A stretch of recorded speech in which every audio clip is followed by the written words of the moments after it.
In essence, CC6 is a relatively simple map, with the complexity being the difference in operator placement, tiles available, and strategies in week 1 and week 2.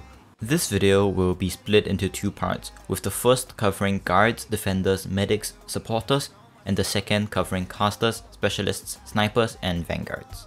The CC homework sheet will contain a condensed version of this video along with clears as well as a map guide, which will be available soon after this video goes live. Let's begin with the guards. Surtur is nowhere near as broken in CC6 as she is in CC3, 4, and 5, being that she isn't essential in max risk and was optimized out, and her role in higher risk week 2 is generally relegated to being a HP tank with her skill 3s plus 5000 health against the casters. She also can take care of some trash but generally isn't used to her full potential as a powerful boss killer. This is mainly due to week 2 being incredibly unfriendly for melee units, so Surtur excels much more in week 1, where she's able to serve as main DPS for some of the duelist crocodiles, which are the main enemies of this stage. In a similar vein, Helliger is much more powerful in week 1 than week 2, but that's more owing to the fact that he's a stat check unit, and those units generally don't scale very well with risks. In week 2, he's occasionally used to serve as supporting DPS against the infiltrators, but those are more to compensate for potentials and have been optimized out. In week 1, however, he's a very strong unit for dealing with the duelist crocodiles and can serve as a core unit in many strategies. Of course, this is with his skill 2. However, skill 1 is used interestingly in some low step clears, which are basically clears that require the minimum amount of skill activation and operator placements. Moving on to Silverash, he is the de facto strongest guard in this CC and is a core to basically every single week 2 strategy. Week 1, Silverash isn't that great owing to the fact that his specific placement is gated by the Sandstorm, and although week 2 changes the Sandstorm to be much worse for most melee units, Silverash actually benefits off that due to his massive range, allowing him to massacre the top side of the infiltrators, the casters, and the snipers with his invisibility reveal. He is seen in 99% of risk 30 plus week 2 clears, and I've only seen really one clear that doesn't use him, and that clear in question was specifically made around not having Silverash, having to use AF Yella and Ash topside to make up for it. Moving on to defenders, you'll notice there's only 3 real options, and that's also because of the tile bans. Mudrock is an interesting situation where she's only used in week 1 and max risk. This is because week 1 is much more forgiving for melee tiles and week 2 just cucks them all. However, max risk week 2 is forced to use Mudrock because the difference between risk 32 and max risk is 2 HP seals, and Mudrock in max risk is essential for stalling the 2 duelist crocodiles that otherwise would have been leaked. So what is she used for? Well, her skill 3 as always. It's great as a skill for DPSing at the blue box against a variety of enemies, and the stun comes in really handy versus the duelist crocs, and she can also stall them very well. She's also combined with Kafka in max risk to infinitely stall the duelist crocodiles, making it possible. Moving on to Saria, she's also another unit that sees a ton of use. Don't be fooled by her skill 3 only boosting arts. Most of the situations she's used in week 2 only utilizes the slow component. This is well because arts gets cucked in week 2 due to the tower restrictions, and her skill 3 works amazingly well with Suzuran. To answer the age-old question of Saria or Suzuran for this particular CC, I think it's more of you go for both or you go for none. Saria and Suzuran-less clears exist, and Saria plus Suzuran clears exist.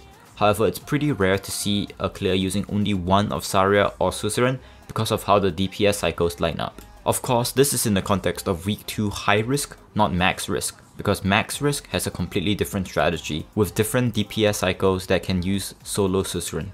As for week 1, I think the same mainly stands, except that Saria is used more for her arts amp because arts is great in week 1.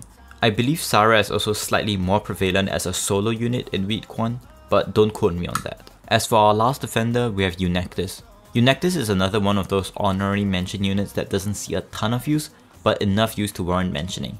Her skill 3 with some support is used to take care of duelist crocs on the left lane in week 1, and her skill 2 can see some interesting use cases in perma-stalling against the snipers, the infiltrators, or the duelist crocs, sometimes with and without support. This even carries over to week 2, where she is seen in the occasional big brain strategy.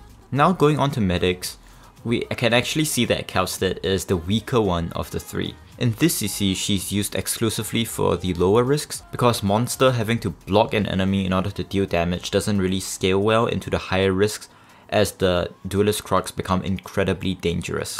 Her mention on this list is due to how hard she can actually carry Risk 18 week 1, with her enabling some crazy shit such as Cowstead plus any 6-star sniper to duel the map. I've seen a couple of interesting Cowstead utilizations in low 20s, but don't count on her being a core unit if you're trying to push high risk. As for Warfren, her skill 2 is great in this CC for the potential to buff Schwartz, Chowder or Ash. This is in the context of week 2 against the Duelist Crocodiles and is in virtually every risk 30 plus clear.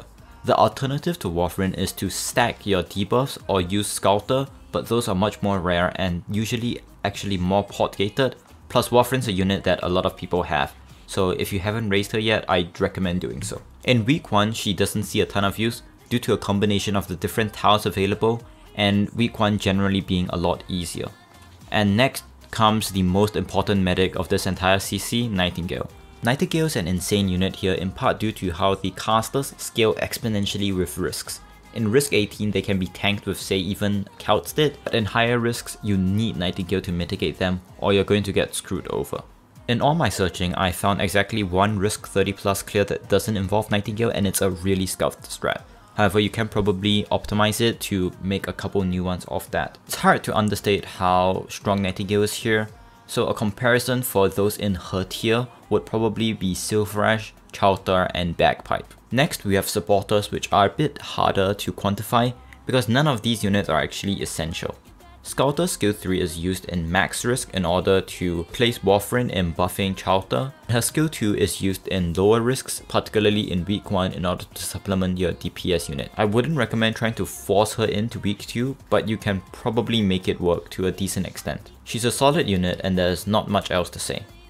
As for Suzuran, what I said about Zarya applies to her.